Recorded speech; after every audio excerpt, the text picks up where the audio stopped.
Once upon a time in ancient China, there was a blacksmith who was renowned for making the best swords in the land. One day, a wealthy merchant came to the blacksmith and asked him to make a sword for his son, who was about to embark on a dangerous journey. The blacksmith agreed and spent several weeks crafting the sword. However, when the merchant's son used the sword in battle, it broke and he was killed.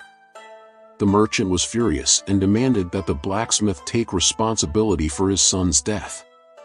The blacksmith argued that he had no way of knowing that the sword was flawed and that he had done his best to create a strong and durable weapon. But the merchant was not satisfied and took the blacksmith to court. When the judge heard the case, he listened carefully to both sides and then rendered his verdict.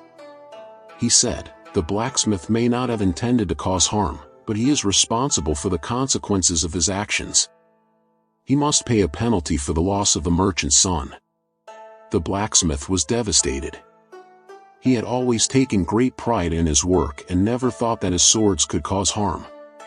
But he realized that he had been careless and had not paid enough attention to the quality of his materials.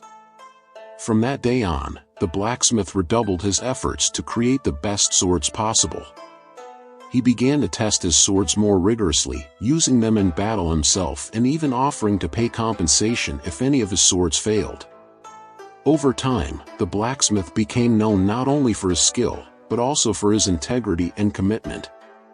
He had learned a valuable lesson about the importance of personal responsibility and the consequences of one's actions.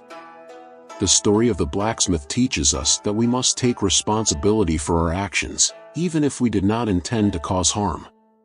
We must strive to do our best in all that we do and be willing to face the consequences of our mistakes.